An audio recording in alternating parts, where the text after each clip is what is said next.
ya kan? Oke. Note itu buat tujuan kita malam ini. Nah, tapi sebelum nanti kita bahas lebih lanjut, aku mau masuk dulu nih, aku mau share informasi bahwa yang menginisiasi kelas keren banget ini, kelas Ruang Menyala Malam ini adalah Nyala dari OCBC NISP yang punya tagline top banget. Nah, apa aja sih top banget itu? Nah, T-nya ini kamu bisa tumbuhkan uang mulai dari 20.000 plus deposito bunga 3,75%. Wow, keren banget kan? Kamu bisa mulai dari 20.000, nggak pakai banyak. Oh, online transaction lengkap di One Mobile, nggak ada biaya, no biaya-biaya, bebas biaya admin, yes, Save 20, keren. Kamu hafal deh, seneng deh aku. Tarik tunai juga nggak ada, transfer juga gratis, semuanya gratis-gratis. Jadi ini paling cuan deh buat kamu gitu ya. Terus topnya, P-nya adalah promo di mana-mana, ada cashback 10% belanja pakai debit online tiap hari dan pakai kris tiap weekend. Keren nggak sih? Nih saya suka banget nih. Kapan lagi nih bisa nyari nih? Harus cuma dinyala nih bisa dapat udah mulai bisa 20.000, tetap bisa belanja, dapat cashback. Nah, bangetnya gimana? Karena kamu bisa B-nya belajar tentang financial seru di ruangmenyala.com dan juga gratis financial fitness check-up dan konsultasi. Apalagi tuh yang kurang banyak banget kan, bisa konsultasinya nanti sama financial fitness trainernya. Keren banget deh pokoknya ini ya.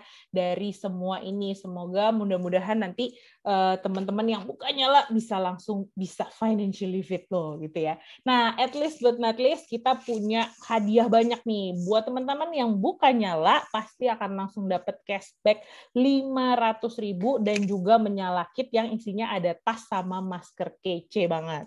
Nah, kalau yang malam ini juga buka nyala, 3 orang pertama bakalan dapet kaos keren banget dari Monster. Cuma 3 loh teman-teman, jadi buruan sekarang kalau mau langsung buka nyala aja.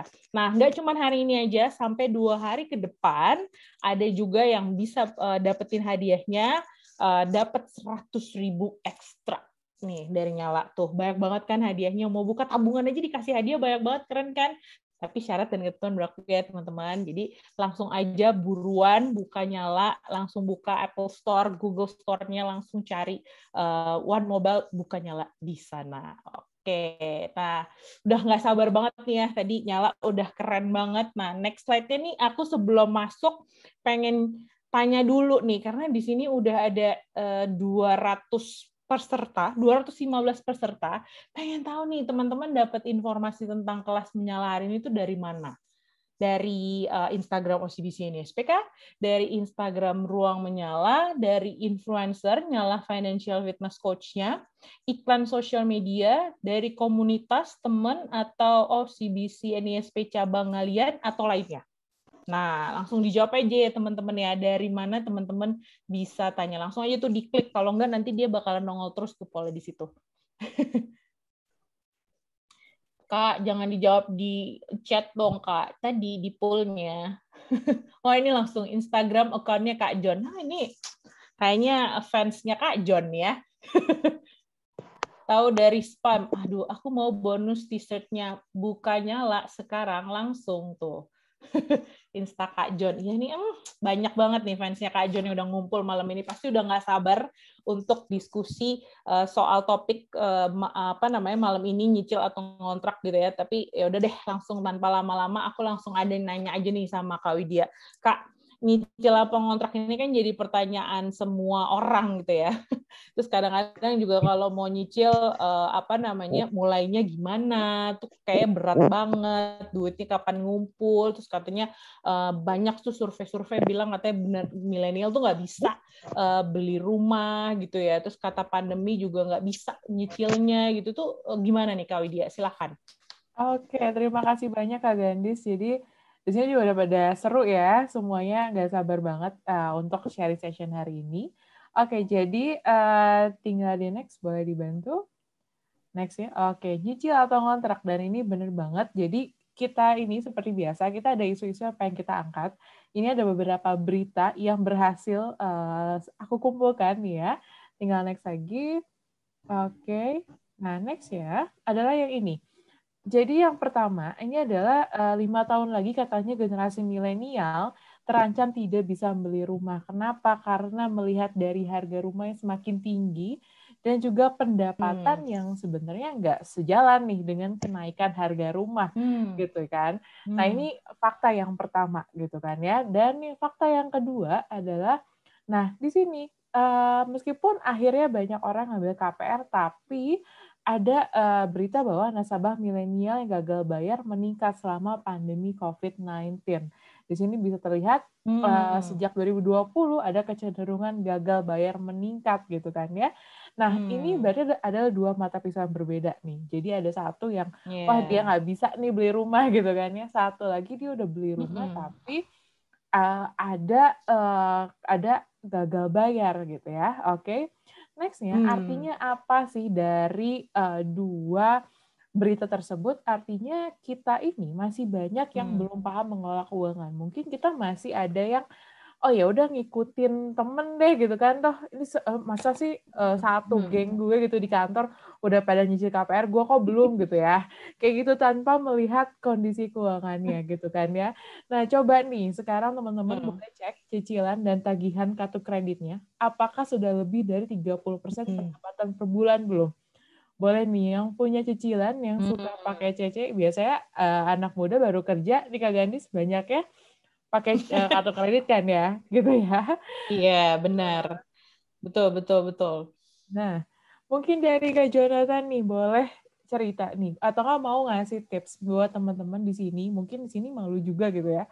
Nah, kalau misalnya sampai cicilan kita melebihi 30% pendapatan per bulan, dari Kak Jonathan sendiri sebenarnya ada tips nggak sih supaya kamu tuh harus lebih aware lagi loh gitu. Ketika ngambil cicilan gitu kan ya, harus lebih aware lagi dengan keuangan kamu. Gimana nih Kak Jonathan? Betul, betul. Nah, jadi buat teman-teman, coba apa ya, mawas diri kali ya. Jadi jangan sampai gini loh, jangan sampai bisa lah 50%, wah tiba-tiba kayak gini pandemi kan, terus keuangan pemasukan jadi berkurang gitu, jadi gonjang-ganjing, ribet gitu. Jadi sebenarnya 30% itu batas aman lah, biar kita masih bisa tenang gitu pas bayar cicilannya. Nah juga kalau misalnya teman-teman yang aduh udah keburu ngambil 40% atau mungkin 50%, ya solusinya mungkin cari pemasukan tambahan gitu ya. Posisi cari pemasukan tambahan dan cari pos-pos lain di mana pengeluarannya bisa dikurangin. Gitu misalnya yang tadi ya mau liburan, ya udahlah nggak usah liburan dulu lagi pandemi gitu kan. Jadi uangnya bisa dimasukin ke dialokasiin ke cicilan ini juga. Betul, betul. Oke. Pas banget tuh Kak John. Ini juga di chat ada yang bilang kalau cicilannya lebih dari 30% pendapatan, maka pendapatannya harus ditingkatin. Saya suka loh semangatnya ini. Ya kan? Keren, keren. Oke. Keren. Oke. Nah ini udah ada yang share juga gitu kan ya. Oke, next lagi. Jadi buat sobat menyala di sini, mungkin di sini ada yang wah bener nih gue kayaknya cicilannya kebanyakan atau pengen konsultasi lanjutan lagi dengan saya sebagai financial fitness trainer, teman-teman bisa mendapatkan konsultasi gratis dengan saya yang dimana ini senilai 1 juta rupiah. Ini bisa dapatkan gratis hanya untuk tiga peserta yang beruntung gitu kan. Apa yang didapatkan nanti bisa sesi one on one tentunya dan juga tahu gimana caranya memperbaiki keuangannya gitu kan. Kalau datang ke dokter kita langsung tahu ya, oh penyakitnya apa, daripada kita nebak-nebak sendiri gitu kan Kak Gandis. Kita apalagi zaman sekarang kayaknya paling banyak sendiri ya. Gitu. Jangan nebak-nebak daripada nanti nebak-nebak jadi terjebak gitu kan. Nah, betul. Jadi mendingan langsung konsultasi aja. Ini udah ada yang nyediain gitu kan. Udah gitu bisa gratis lagi. Jadi langsung aja dimanfaatin. Bener nggak sih Kak? Oke. Bener banget. Oke.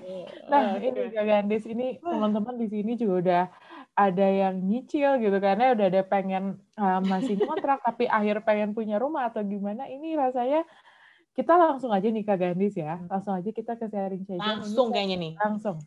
Ayo Kak Gandis. Langsung. Nih aku langsung mau kasih kesempatan buat teman-teman buat sharing dulu nih di kolom chat. Siapa yang tim nyicil, siapa yang tim kontrak gitu. Soalnya di sini ada yang bilang Kak Iqbal nggak pernah nyicil. Kamu hebat deh Kak. Oke Kak Oktarin tuh nyicil apa Kak Okta? Kamu nyicil rumah?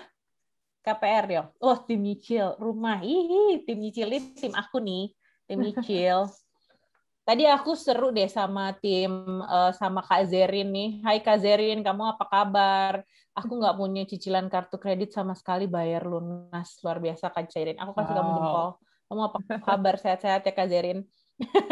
Terus, wah ini banyak nih tim nyicil, tim nyicil. Wah banyak juga loh ternyata tim ngontrak. Ini ada yang Oke. nyicil sini katanya.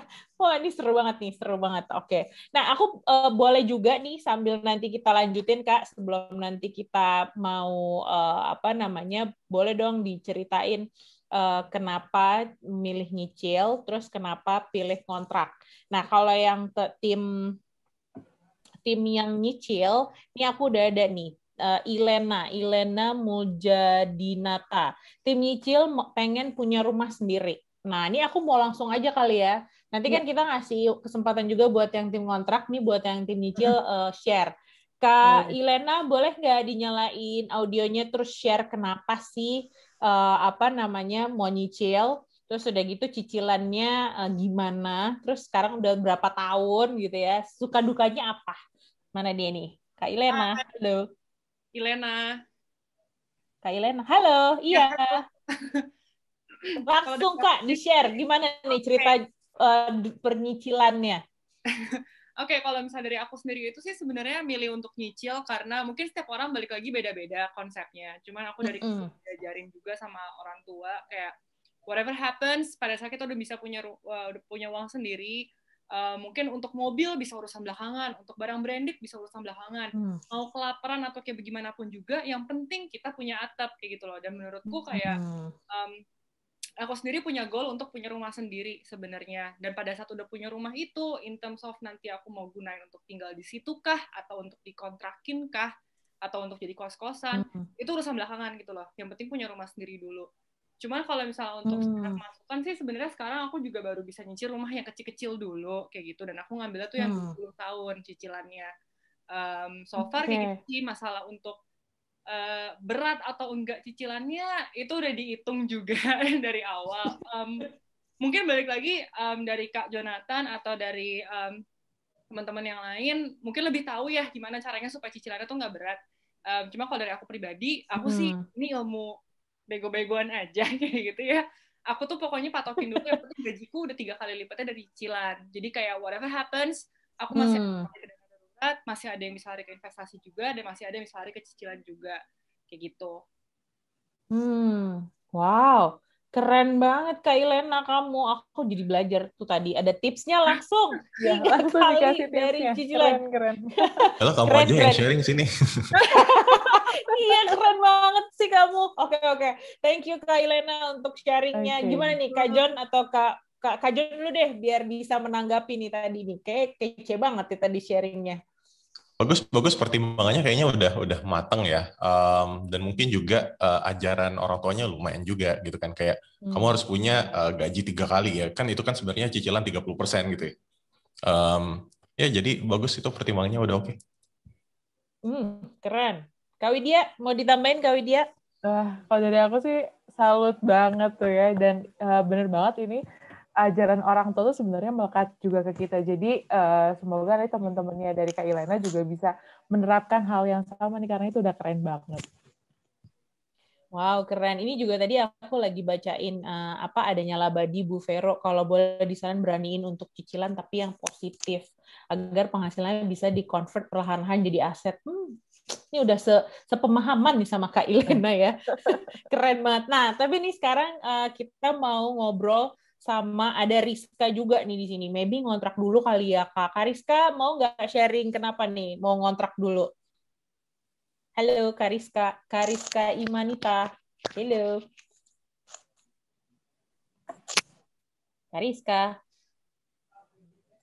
Halo Kak Rizka. Halo Kak. Kak Rizka. Oke, kita Kak. Nggak ada ya? Nggak ada. Oke. Oke, kita lanjutin aja. Oh, ini ada juga Kak Ahmad Firdaus. Ada nggak kalau saya tim ngontrakin rumah orang tua? Aduh, kok baik sekali. Kak Ahmad Firdaus, boleh nggak sharing? Halo.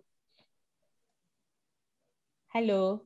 Halo, nih suaranya nggak kedengeran. Kak Firdaus mungkin di unmute dulu kali. Jangan-jangan tadi udah ngobrol tapi masih di mute. Kak Ahmad. Halo.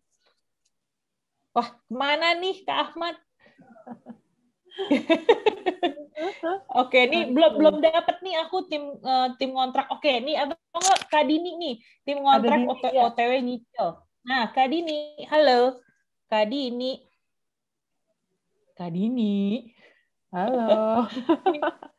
Waduh. Halo, kalian kemana? Iya nih, jangan malu-malu dong. Kita kan mesti harus sharing nih kayak tadi nih. Lena bisa dapat akhirnya belajar luar biasa. Kak Dini, halo. Kak Dini nggak ada juga. Aduh, siapa nih? Cari lagi kita. Wah, tim galau masih numpang. Oke, Kak Chandra, nggak apa-apa gitu kan. Oke, oh nggak ada cicilan tapi cita-cita mau nyicil nabung biar bayar cash, kira-kira bisa nggak ya kayak gini? Nah, ini aja kali ya kita pilih ya. Kak Hendro, halo. Kak Hendro, kalian kemana? Hai. Dengeran nggak? Kak Hendro. Kedengeran. Sekarang kedengeran. Ini Kak Hendro ya? Iya. Iya. Tapi sorry ya, sambil nyupir nih. Nggak apa-apa. Kamu tapi pelan-pelan ya? Nggak. Iya, Oke. Silakan. Ya, jadi tuh kayaknya tuh rada trauma gitu ya sama macam nyicil-nyicil gitu kan. Karena tuh kadang kayak nyicil tuh kita nggak tahu endingnya itu bakal jadi tambah mahal kah? Atau flat sama aja gitu.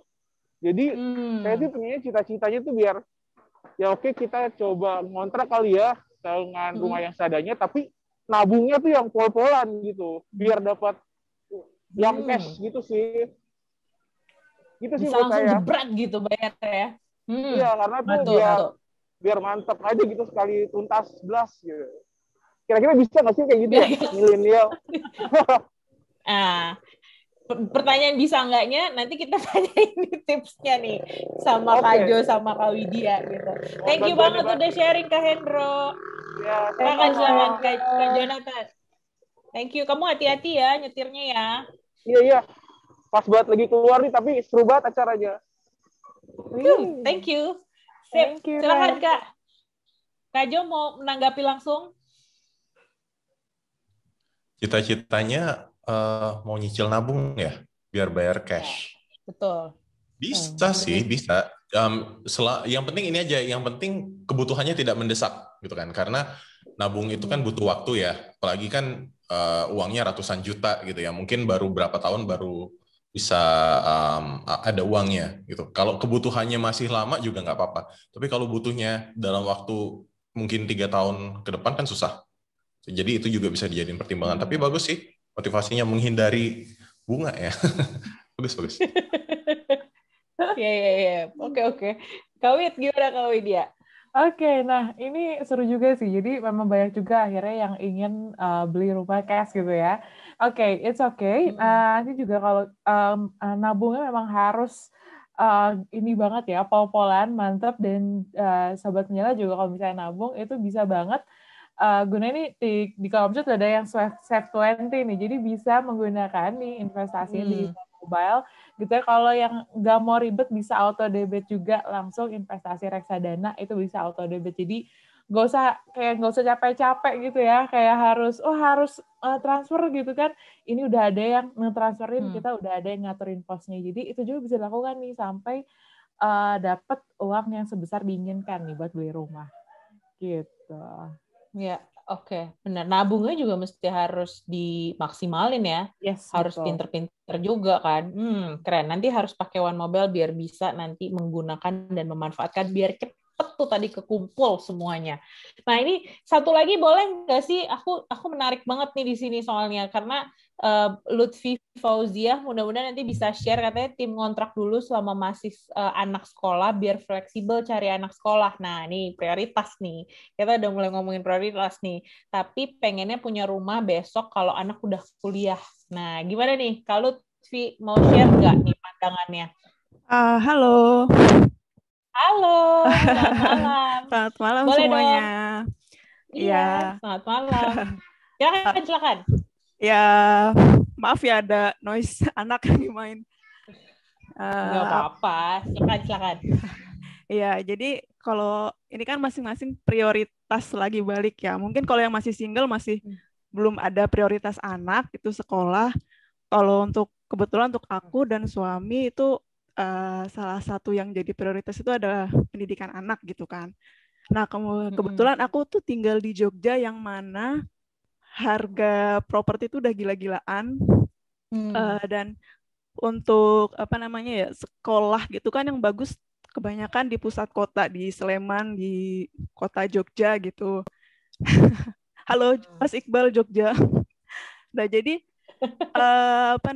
kalau mau punya rumah sendiri untuk saat ini mungkin belum bisa dapat yang di tengah kota gitu kan karena harganya terlalu tinggi.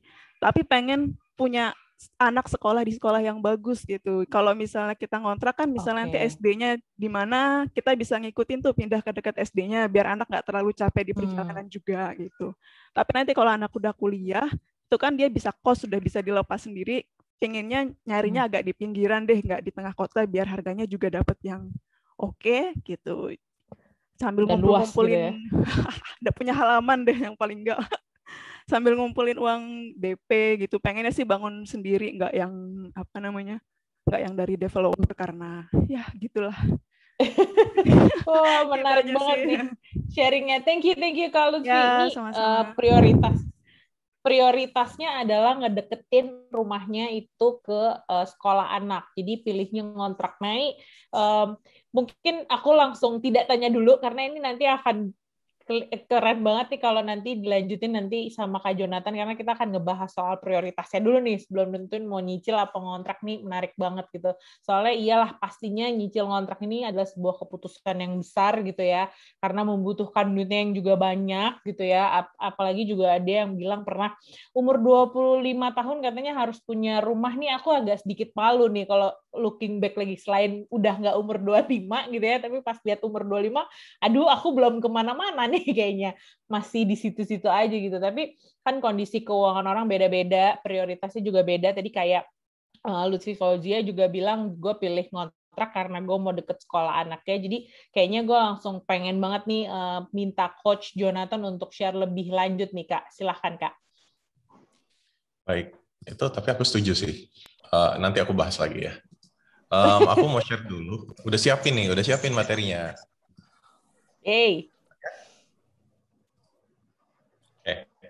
Nah, jadi teman-teman kalau ngomongin rumah itu antara nyicil atau ngontrak ini memang bisa jadi dilematis. Dan,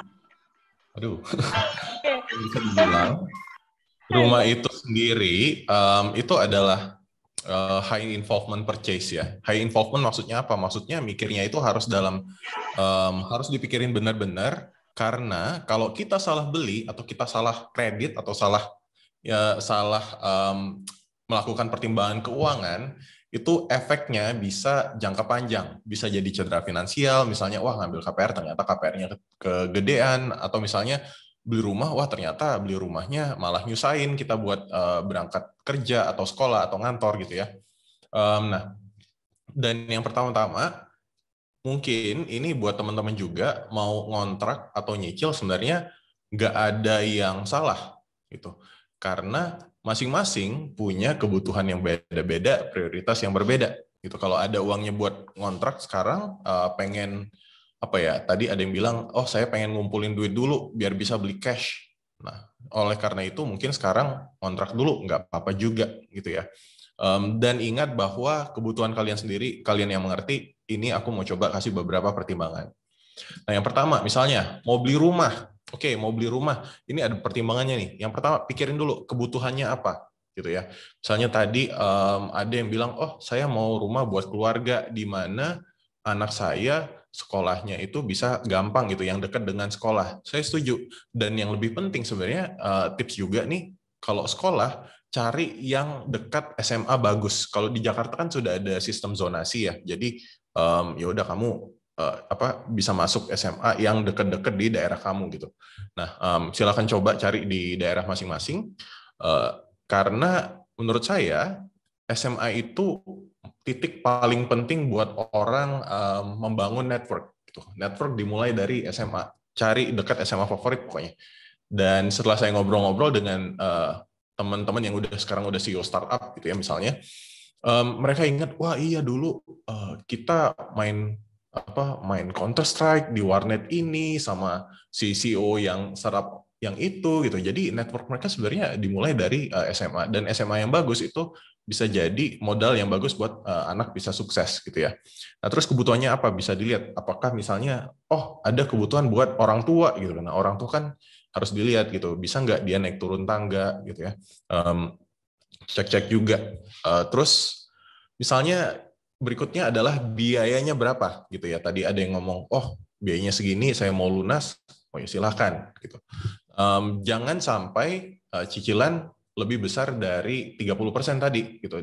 Kalau misalnya, wah ini saya naksir rumah ini gitu, tapi cicilannya 50%, ya udah kalau gitu kegedean, cari rumah yang lebih murah gitu ya. Terus juga mau cash atau KPR gitu. KPR-nya berapa lama? Nah ini juga buat bahan pertimbangan. Kalau saya sendiri menyarankan KPR kalau bisa 5-8 tahun. Kalau mau lebih lama itu jadinya bunganya itu makin besar gitu. Coba aja dihitung gitu kan. Misalnya bayar misalnya mungkin 3 juta gitu ya. 3 juta kayaknya rendah nih. Tapi kalau 3 juta selama 20 tahun, nah itu kan pikir juga gitu. Sampai 20 tahun kemudian kalian membayar segitu, bunganya total berapa gitu. Bisa jadi bunganya sendiri bisa seharga rumah baru. Nah, ini juga bisa jadi pertimbangan. Kalau saran dari aku sih 5-8 tahun. Kalau misalnya teman-teman, wah udah terlanjur misalnya 10 tahun, 15 tahun buat KPR. Coba cek dulu di perjanjiannya, apakah misalnya kalau ada pelunasannya dipercepat gitu, apakah ada kena penalti? Biasanya sih ada kena penalti 2%-an lah gitu. Menurut saya nggak apa-apa gitu, 2% bayar aja daripada kita harus bayar bunga tiap tahun yang besarnya juga lumayan. Nah terus lokasinya di mana? Strategis nggak gitu kan? Daerah banjir nggak? Hati-hati juga lokasi. Kemarin saya ngelihat rumah bagus, rumahnya bagus tapi kebetulan banget sebelahnya itu ada kuburan. Nah, hati-hati dengan lokasi yang ada kuburan gitu kan. Satu bisa jadi dari sisi kualitas kualitas air gitu ya, karena kan siapa tahu air tanahnya malah jadi terpapar dengan yang tadi dari si kuburan ini. Nah, terus juga misalnya ya kalau mungkin ada yang percaya supernatural gitu kan, takut juga di situ. Dan pertimbangan lain juga kalau dari bank mungkin agak susah menjamin buat daerah-daerah seperti ini gitu. Karena ya itu kan peminatnya bisa dibilang lebih sedikit ya. Dan jadi kayak mau jual lagi pun susah gitu. Nah, jadi coba pikirin juga lokasi untuk kalian mau beli rumah itu di mana. Terus lingkungannya nyaman nggak gitu, mau di daerah klaster gitu ya, atau misalnya daerah ya udah cari rumah second gitu di pinggir gang. Nah, gangnya nyaman nggak, berisik nggak gitu kan, biasanya ada anak-anak main gitu, karena gangnya sempit jadi anak-anak main ya lebih berisik gitu kan, lebih kedengar dan suaranya mantul-mantul gitu. Dan ini juga kalian coba survei nggak cuma di saat weekend juga ya. Coba survei weekdays terutama di jam pulang kantor kalau bisa. Jadi berasa macetnya tuh gimana gitu ketika kalian pulang kantor ke rumah itu. Dan jadi bakal langsung mengalami lah gitu kan. Jangan sampai beli kayaknya pas weekend gitu ya. Wah cepet nih ke sini. Ya iyalah weekend karena mobil-mobil mungkin sedikit yang pergi. Gitu. Nah, terus juga rumah baru atau rumah second gitu. Rumah baru mungkin lebih bagus gitu ya, kayak persen, tapi di satu sisi agak susah buat dinego. Kan rata-rata harganya udah dipatok gitu, nggak bisa dinego. Nah, kalau second di sisi lain kita bisa nego jauh lebih banyak lah. Dan sekarang kan banyak banget orang-orang yang jual rumah second ya, jual rumahnya gitu. Terus bisa dinego, tapi ya kita juga harus perhatikan untuk kondisi rumahnya seperti apa, kira-kira perlu banyak renovasi nggak, kira-kira listrik airnya gimana gitu, atau juga landed house atau apartemen gitu. Nah landed house di satu sisi wah kayaknya enak ya, rumah ada halaman gitu, bisa buat anak main gitu, bisa buat bercocok tanam gitu. Atau misalnya, tapi kan kalau landed house rata-rata biasanya kita bisa daerahnya itu lebih ke pinggir gitu, karena di pusat kota sudah sangat mahal gitu. Nah, kalau misalnya saya butuhnya buat karena saya misalnya saya dan pasangan belum punya anak, kita semua bekerja, butuh lokasi yang lebih dekat di pusat kota gitu ya, biar ke kantor masing-masing gampang. Oh yaudah, mungkin bisa ke apartemen. Dan ini pun nggak apa-apa gitu. Jadi pertimbangan baru, sebenarnya nggak harus tinggal di rumah, di apartemen pun bisa nyaman gitu. Karena kalau dipikir-pikir misalnya, saya mau rumah gitu, biar enak, bisa nyaman di rumah. Tapi kalau dipikir misalnya pergi ngantor misalnya, rumah di Bekasi gitu ya, kantor di Jakarta Pusat, pergi ngantor itu bisa 1,5 jam, pulang 1,5 jam lagi, jadi 3 jam sudah di jalan sampai rumah, itu sudah keburu capek, nggak sempat ngapa-ngapain, banyak kesempatan yang malah bisa lepas gitu. Jadi ada opportunity cost yang harus dipertimbangkan juga gitu ya untuk membeli rumah. Nah, sementara itu ada misalnya, ya udah deh, saya mau kontrak aja, kenapa enggak? Kan.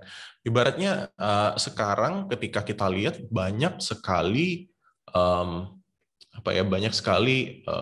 taksi online misalnya ya, taksi online, jadi kita merasa kayaknya kita nggak perlu beli mobil nih, taksi online gampang, mau order gampang gitu, kemana-mana juga bisa lah gitu ya. Nah, ini bisa dibilang kondisinya mungkin hampir sama dengan rumah, karena sekarang itu banyak orang yang beli rumah tapi buat diinvestasikan, buat disewakan lagi gitu, sehingga listingnya banyak banget gitu ya. Listingnya banyak, kita mau nyari rumah gampang, tinggal buka website, cari rumah sesuai preferensi, lokasinya seperti apa, harganya seperti apa, bermacam-macam, ada yang furniture, ada yang kosong gitu ya, bisa disesuaikan. Atau misalnya sekarang kan lagi ngetren dengan orang-orang, ya udah deh, aku mau work from Bali gitu misalnya. Banyak orang-orang yang kerja di startup juga, karena startup itu bisa remote, ya udah mau dimanapun juga bisa. Jadi ada yang milih, ya udah pindah ke Bali, kontrak di Bali, itu juga bisa jadi gitu kan. Karena itu tadi pilihannya, kontrak itu membuat kita lebih fleksibel gitu loh. Karena nggak harus ada ya kita nggak harus tinggal di satu properti itu gitu. Dan yang tadi juga banyak listing properti untuk membandingkan opsi, mau rumah, mau apartemen, mau kosan eksklusif gitu, semuanya juga bisa disesuaikan dengan kebutuhan kita, dan nggak perlu komitmen jangka panjang gitu kan. Kalau misalnya udah beli rumah di Bekasi, ya udah misalnya tinggal di Bekasi. Kalau misalnya satu saat misalnya dipindah tugaskan ke Surabaya gitu, wah bingung gitu, rumahnya diapain ya, mungkin bisa disewain, tapi di Surabaya akhirnya nyari lagi gitu. Nah, ketika kita ngontrak, kita jadi fleksibel dan nggak perlu mikirin komitmen untuk jangka panjang seperti ini. Apalagi misalnya teman-teman yang udah kepikiran, mungkin nanti saya mau menghabiskan masa tua di kota yang sepi lah gitu, di Salatiga misalnya ya. Saya nggak terlalu suka dengan kebisingan kota. Ya udah bisa pindah ke situ. Sekarang ngontrak aja dulu sambil ngumpulin duit buat nanti beli rumah di Salatiga buat pensiun di situ gitu. Dan yang perlu dipikirin juga sebenarnya ada biaya pajak, maintenance, hidden cost lainnya ketika kita membeli properti gitu ya. Ketika saya di sini aja buat nyewa rumah ini, karena rumah ini udah 7 bulan kosong, jadinya perlu ngeluarin banyak uang untuk perbaikan gitu. Udah ada ledeng yang berkarat lah gitu ya, lantainya dibersihin lagi lah gitu, ada ada langit-langit yang bocor lah, dan lain-lain gitu. Jadi banyak sekali sebenarnya biaya yang diperlukan ketika kita misalnya mau nyewa properti. Nah, terus yang tadi gimana caranya biar pengen nyicil tapi kayaknya nanti stres gitu. Ini tips biar nyicil buat teman-teman yang mau nyicil biar bisa tetap waras itu seperti apa. Yang pertama, siapin dulu dana darurat ya. Dana darurat itu bisa 6-12 kali pengeluaran bulanan, tergantung berapa anggota keluarga yang kita support juga gitu. Semakin banyak anggota keluarganya gitu, misalnya pasangan, anak, terus ada orang tua juga. Nah, lebih baik pengeluaran dana daruratnya juga semakin banyak. Nah, terus asuransi sudah punya. Kenapa asuransi ini penting? Yaitu biar nggak perlu deg-degan bayar tagihan rumah sakit. Misal gitu kan. Misal kalau misalnya dirawat inap atau misalnya ya kayak gini ya amit-amit kena COVID gitu ya. Nggak kena COVID pun kita harus keluar uang banyak gitu ya buat beli suplemen, buat PCR gitu, buat swab. Apalagi kalau misalnya sakit gitu kan, uangnya bisa keluar lebih banyak. Nah, kalau misalnya keluar uang, aduh cicilan nanti gimana? Nah, jadi ketika misalnya kita sakit, rawat inap segala macam, dengan adanya asuransi itu bisa meringankan gitu. Jadi udahlah, kita udah santai, udah cicilan ada porsinya, udah disiapin, nggak perlu keluar duit lebih banyak untuk misalnya biaya rawat inap. Nah, terus juga yang paling penting, ingat total cicilan tidak lebih dari 30%. Kenapa? Ya satu, biar masih bisa nabung gitu, karena kalian jangan sampai juga nyicil 80% gitu ya. Waduh, itu makan aja susah nanti gitu. Terus tiba-tiba kalau misalnya pemasukannya kenapa-napa berkurang, itu juga susah gitu kan. Jadi ada baiknya buat teman-teman cicilannya nggak lebih dari 30%. Kalau misalnya wah pengen yang itu tapi uangnya kurang gitu ya. Ya udah pikirin dulu gimana caranya biar pemasukan bisa bertambah, antara mau promosi kerja atau mau cari side job-an atau mau entahlah bikin bisnis baru, silahkan. Yang penting ada tambahan pemasukan gitu, biar cicilannya jadi tidak memberatkan. Nah, mungkin gitu yang bisa saya share dulu nih. Gitu. Ya. Habis ini ada. Pas banget, tadi aku terasa terhit 1,5 jam dari Bekasi pulang balik. Itu benar banget Kak Jon. Jadi mungkin itu juga perlu harus jadi pertimbangan ya sekarang kalau mau ngontrak. Tadi soalnya menarik juga tuh yang dari Lutfi tadi share kan, dia mau deket rumah anaknya gitu. Jadi memang teman-teman harus tahu sih sebenarnya prioritasnya seperti apa. Nah Kak Jon ini kan tadi teman-teman udah share nih ya, mereka tuh milih ngontrak dulu atau tadi Ilena juga milih nyicil dulu gitu ya dengan berbagai dengan resiko yang telah dia ada gitu ya. Nah kalau dari Kak Jon sendiri nih gimana nih pengalaman pribadinya nih seperti apa? Ya, ini aku share nih. Ini sebenarnya sangat personal tapi ya udahlah nggak apa-apa, kita buka-bukaan aja. Gak apa-apa kan biar kita bisa belajar dan saling menginspirasi. Betul, biar nggak dibilang ngomong doang gitu. Jadi nyicil kontrak sudah dilakukan dua-duanya ya. Nah, pertama, jadi kita juga bisa menjadi kreatif gitu. Misalnya properti bisa dijadikan sumber pemasukan. Kayak saya itu, pertimbangan saya ketika beli apartemen adalah pertimbangan saya ketika membeli properti adalah satu, lokasinya di tengah kota gitu ya. Ini saya belinya tahun 2013. Jadi pertimbangannya masih itu. Kenapa di tengah kota? Karena biar dekat dengan tempat bekerja gitu ya. Jadi kalau mau ngantor lebih gampang lah daripada yang kayak tadi Bekasi gitu ya, jauh juga. Terus yang kedua, lokasinya strategis karena biar kalaupun saya nggak tinggal di situ bisa saya sewain gitu. Dan untuk bisa disewain kan ya lokasinya harus strategis, kalau nggak ya di tempat jin buang anak gitu kan, siapa yang mau ke situ? Nggak ada yang mau situ, takut. Betul. Nah, kemudian akhirnya ya udahlah, waktu itu juga saya beli properti dan sebenarnya pertimbangannya agak terburu-buru sih waktu itu. Saya juga mengakui ini bukan daerah terbaik. Itu cuma karena waktu itu mikirnya properti harus properti yang baru gitu. Nggak mau beli yang second gitu. Jadi beli apartemen baru yang dibangun, belinya di daerah Pejaten yang waktu itu tuh ya sampai sekarang juga sih. Pejaten itu termasuk daerah macet lah gitu ya. Dan ketika macet juga nih gitu ya, akhirnya saya ya udahlah saya sewain aja ke teman yang kebetulan kantornya juga daerah Pejaten, jadi enak buat dia. Sementara saya kantornya di daerah Sudirman, jadi saya nyewa apartemen lagi di Sudirman gitu. Kemarin sampai akhirnya sekarang tahun ini saya memutuskan untuk ya udah nyewa rumah deh gitu. Jadi dari apartemen di Sudirman saya nyewa rumah di daerah Senopati gitu ya. Dan ini juga bisa lumayan nih gitu kan. Jadi ada sewa apartemennya tuh 60 juta setahun gitu. 60 juta setahun. Ini sewanya berapa nanti kita kupas. Nah, ini juga ngontrak bareng gitu ya. Kenapa enggak? Jadi kok loh John tinggal di Sudirman bukannya mahal? Oh iya mahal. Cuma kan saya nggak ngontrak sendiri gitu ya. Nah, bayangin misalnya daripada kita ngekos ngekos kosan di daerah Sudirman mungkin 3x3 AC kamar mandi dalam itu mungkin 3 juta gitu ya. Dengan luas 9 meter persegi, ya anggap aja 10-11 lah sama kamar mandi, 12 lah mungkin, 12 meter persegi. Nah ini saya sewa unit 3 kamar di apartemen, unit 3 kamar di Sudirman, luasnya 78 meter persegi gitu ya. 78 meter, ada 3 kamar, 1 kamar main bedroom, 2,5x4 kamar mandi dalam, ada 2 common bedroom, 2x3 kamar mandi luar. Nah ini pun saya ngajak teman-teman saya gitu buat ngontrak bareng. Dan dari sini, 2 common bedroom saya sewain 3,6 juta. Jadi ada 7,2 juta per bulan dari dua kamar yang disewakan. Gitu. Nah ini kan kalau dilihat 11 juta per bulan dikurang 7,2, jadi saya cuma nyewa main bed seharga 3,8 gitu ya.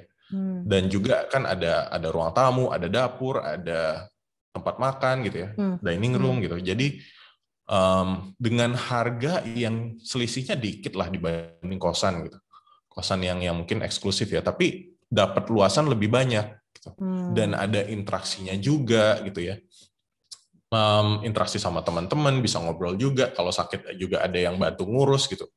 Jadi ini juga bisa jadi opsi kan. Kalau sekarang tuh ada juga yang Airbnb misalnya ya. Nah cuma daripada Airbnb saya males kayak Airbnb orang cuma nyewa sehari-sehari gitu. Males udah cari aja yang bisa bareng-bareng aja gitu sama teman-teman, karena kenal juga kan lebih enak gitu ya. Nah, jadi ini bisa disewain, jadi ya ini pengeluarannya dari yang 11 juta per bulan saya cuma keluar 4 juta gitu. Dan ini kan selisihnya dikit ya. Ya kenapa? Karena saya bapak kosnya. jadi aku tuh kayak ya udah keluar duit dulu 132 juta gitu. Jadi kan bayar di muka gitu ya. Bayar di muka, tapi in return ya udah disewain. Nah, disewain lebih mahal kenapa ya? Biar anggap aja dapat cuan dikit gitu ya, dan sekalian kan sebenarnya kan keluar duit lebih banyak gitu. Lumayan juga gitu. Nah, ini soal ngontrak bareng. Jadi bisa tinggal bareng housemate, bareng flatmate gitu. Nggak harus di apartemen, ngontrak rumah bareng juga bisa. Nah, kemudian dari apartemen kan karena saya ngerasa wah WFH nih, apartemen space-nya dikit, kecil gitu. Jadi mau nyari rumah biar ada kebutuhan buat bekerja di rumah. Nah, akhirnya pindah ke Senopati gitu. Sewa rumah di Senopati sebenarnya juga lumayan. 350 juta per tahun. Ya kurang lebih anggap aja 30 juta sebulan lah ya. Nah, tapi ada potensi buat satu dijadiin kos-kosan. Misalnya ada 4 kamar nih, gitu ya, ada 4 kamar. 2 kamar master bedroom 4x5, 2 kamar common bedroom 3,5x3,5 gitu. Nah, dari sini pun ini misalnya kalau mau disewain harga 10 juta nih yang master bed gitu. Yang common bed disewain 7 juta bisa, total 34 juta gitu ya. Bahkan kita bisa nyewain properti aja. Gitu. Wow, kamu kreatif sekali. Gitu. Dan ini bisa lebih mahal sebenarnya, tapi ya udah. Nah, dari sini pun kan kamarnya aku ambil 1 nih. Kamarnya aku ambil 1. Dan jadinya sebenarnya cuma 1 kamar yang aku sewain. Tadinya aku mikir 1 kamar master bedroom ini mau aku sewain lagi. Aku ambil 1, satunya disewain. Terus yang kamar common bedroom 1 aku ambil jadi ruang kerja. 1 lagi jadi disewain gitu. Jadi cuma 1 kamar yang aku sewain. Jadi aku dapat pemasukan 7 juta gitu. Aku sewain ke teman. Nah, buat teman-teman yang mungkin lihat konten kemarin ya yang kayak wah ada siapa tuh yang nongol. Nah, itu sebenarnya teman yang kos di sini. Gitu. Teman yang kos di sini gitu kan. Dan itu juga bisa ini loh, bisa mengurangi beban sewa gitu ya. Dan kalau dipikir lagi ada potensi buat usaha gitu kan. Jadi kita juga mikirnya hybrid, rumah nggak cuma rumah doang karena kebutuhan saya. Nah, kebutuhan saya adalah rumah yang bisa kerja di situ juga gitu. Nah, jadinya bisa jadi kantor gitu kan. Terus juga bikin brand gitu. Bikin brand baju ya udah bisa ada 1 kamar master bed ini ya udahlah saya jadiin workshop aja gitu. Ya kasarnya dia harus bisa menghasilkan 10 juta sebulan buat nutupin sewa kamar ini gitu kan. Dan ternyata juga sama ART yang sekarang malah jadi bikin bisnis makanan gitu. Jadi ada potensi buat dijadiin usaha juga gitu, usaha makanan. Dan karena lokasinya di tengah-tengah ya, Jaksel juga dekat perkantoran gitu, demand-nya juga lumayan gitu. Nah, jadi teman-teman kita juga harus coba melihat peluang gitu. Jadi apakah rumah ini nggak cuma sekedar rumah tempat saya tinggal, tapi apakah rumah ini juga bisa mendatangkan peluang baru, peluang bisnis, pemasukan gitu untuk saya gitu. Baik itu misalnya yang tadi di kos-kosin atau Airbnb, atau jadi peluang buat usaha. Bahkan kemarin itu ada yang sempat nelpon saya, jadi dia nyewa apartemen, tapi karena dia sambil sambil bikin usaha jualan barang K-pop lah, CD, merchandise, apa segala macam, itu kan kayak terus apartemennya jadi penuh gitu ya, terus orang tuanya jadi komplain gitu, ini ruang tamu isinya CD-CD semua gitu ya. Jadinya dia menyewa apartemen baru gitu, sekalian ditinggal di situ, sekalian ada satu kamar yang dijadiin buat gudang, warehouse lah gitu, buat usahanya. Nah itu juga bisa gitu. Jadi coba kita juga mikirin pemasukan tambahan gitu untuk nutupin biaya yang mahal.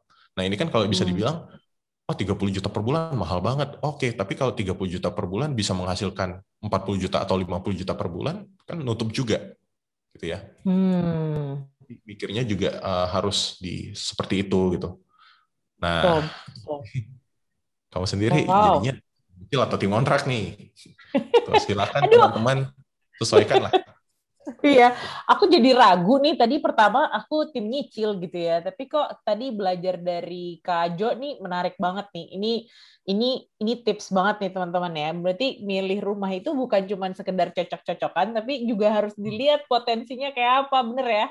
Betul. Harus dilihat, bener. Kalau kamu naruh 30 juta, kamu harus bisa dapat 40 juta. Wow, luar biasa nih. Harus bisa diputer otaknya apa aja nih yang bisa digunain. Keren banget. Nah ini aku udah speechless nih kalau ngomongin tadi. Aku tadi mau bilang, aduh ngapain sih ngontrak gitu, tapi kalau ngelihat ada pemasukan juga, it's why not gitu ya. Harus dipikirin juga. Kalau tadi Mbak War pembantunya ya, Mbak War itu ya, bukan ya? Betul, Mbak War. Mbak War itu udah ada potensi buat makan juga, berarti ya itu cuan itu, gila, keren banget. Nah, Kak, ini kan tadi ya balik lagi sebenarnya ini bukan masalah kita mau nyicil atau mau ngontrak, tapi ini balik lagi kita juga harus bisa ngelihat prioritasnya kita apa gitu ya. Kita juga harus ngelihat potensi dari apa yang kita milikin gitu ya. Duit kita memang segitu-segitu aja, tapi kalau misalnya kita bisa lihat potensinya kita mau apa, ini bakalan keren banget gitu kan.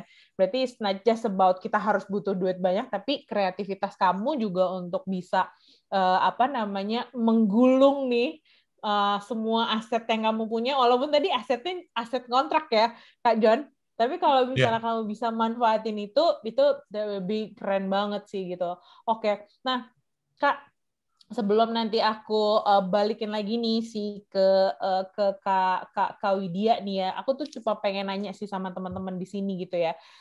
Boleh ada nggak yang share juga, apakah punya pengalaman yang mirip juga sama Kak Jonathan nih kayak gini gitu ya, gimana caranya bisa memutar tadi semua aset yang dimiliki walaupun aset ngontrak, itu luar biasa. Kalau bisa di-share silahkan loh, siapa tahu nanti ini bisa jadi pelajaran buat kita bareng-bareng nih di sini gitu kan. Walaupun tadi keluar duitnya 350 juta, jangan bilang nanti setelah udah baru 6 bulan, udah 7 bulan ya? Udah 7 bulan pindah di sini ya? Udah bisa dapat 1 M nih. Baru 3 bulan. Oh, baru 3 bulan.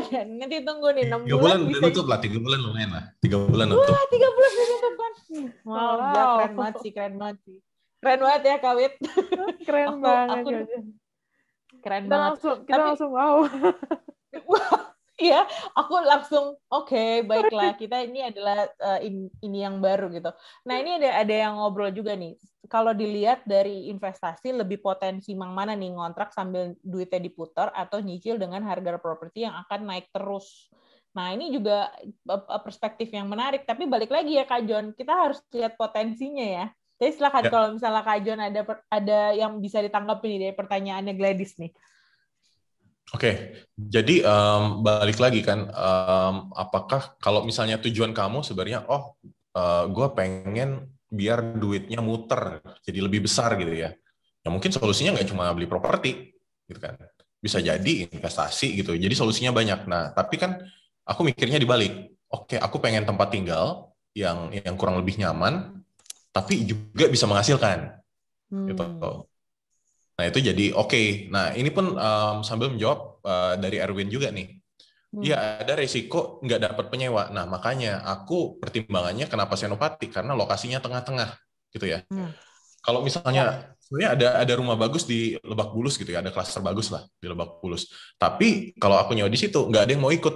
Ah kejauhan nih buat gua gitu. Jadi buat mengakomodasi. Oh kalau Senopati gimana gitu. Jadi ini pun diprospekin di awal gitu ya, diprospekin di awal, cari-cari calon temen yang mau ikut nyewa bareng, ngontrak bareng, baru setujuin, oh ya udah tempatnya di sini begitu. Wow, oke tuh itu balik lagi tadi harus dilihat dari potensinya tempatnya. Tadi Kak Jun udah ngelisting tuh tadi tuh, lihat tempatnya, daerahnya di sana ada apa, bisa diapain, tuh bisa harus bener-bener dipikirin tuh teman-teman. Jadi sebenarnya kalau aku lihat ya, kalau milih rumah pun, ini kayaknya ada yang feedback ya. Halo. Oke. Nah, ini halo. Sudah aman suaranya? Oke. Nah, jadi kalau aku lihat sebenarnya ini milih rumah aja mesti harus berpikir entrepreneur ya. Ini bisa diapain gitu. Tadi juga banyak yang share juga nih di sini kalau misalnya ada pertanyaan nih Kak, kalau misalnya mau, nih tadi juga udah dibantuin jawab sama Bu Vero juga nih, kalau misalnya mau ngambil KPR, karena kan mungkin kalau nungguin duitnya juga banyak, udah sampai banyak juga akan lama gitu, tapi mungkin ada beberapa teman-teman juga punya kebutuhan mendesak bahwa gue harus tinggal gitu. Tapi kalau misalnya Kak John mungkin masih single gitu ya, jadi bisa lebih fleksibel juga, tapi ini misalnya harus bawa keluarga, harus mencari rumah gitu ya, yang nyaman tapi pengennya punya rumah gitu. Nah, gimana nih Kak solusi-solusinya gitu kalau misalnya mau menggunakan KPR? Mungkin Kak Widya bisa kasih beberapa tips juga nih di sini. Nambahin yang sudah Bu Vero tadi udah sampein juga di grup. Silakan Kak. Betul, oke. Thank you Kak Gandis. Thank you banget Kak John. Insightful sekali gitu kan ya. Dan ini buat teman-teman di sini yang pengen banget gitu kan ya. Wah, gue pengen nih punya rumah pertama gitu kan ya, memiliki properti pertama, dan tadi pun memang banyak sekali pertimbangannya. Nah, bisa banget gitu. Kak, gimana ya caranya saya ngumpulin gitu kan, buat beli properti itu seperti apa? Nah, kita ada salah satu tools-nya, ini menarik sekali. Oke, mungkin bisa di-unshare dulu, aku mau share screen. Oke, nah, jadi ini kita akan menghitung kebutuhan teman-teman, berapa sih yang harus disiapin. Jadi ini di tiitb.com/kpr, ini tinggal langsung aja klik kalkulasikan sekarang. Kita akan mengkalkulasikan sebenarnya kita harus nabungnya berapa. Nah tadi kita butuhnya apa nih? Rumah atau apartemen? Ruko, misalnya kita butuhnya rumah. Oke, nanti kita klik next. Oke. Misalnya asal pembelian kita, misalnya developer, rekanan, tinggal next lagi. Oke, setelah di next, ini langsung kelihatan nih data-datanya. Misalnya usianya berapa? Let's say 25 tahun nih. Gitu kan ya, 25 tahun. Terus misalnya karyawan swasta. Penghasilan saat ini, let's say misalnya 6 juta deh misalnya. Oke. Nah, terus mau pilih kotanya di mana? Misalnya DKI Jakarta misalnya ya. Kita next lagi. Nah, di sini bakal kelihatan nih, misalnya suku bunganya mau yang berapa nih pilihannya, 3 tahun atau 5 tahun. Misalnya saya 5 tahun. Nah, tinggal di next lagi. Nah, ini juga kita bisa milih, itu sebenarnya kita mau yang mana. Nah, misalnya seperti ini dulu. Oke, nanti kita next lagi, tinggal di submit. Dan langsung kelihatan nih.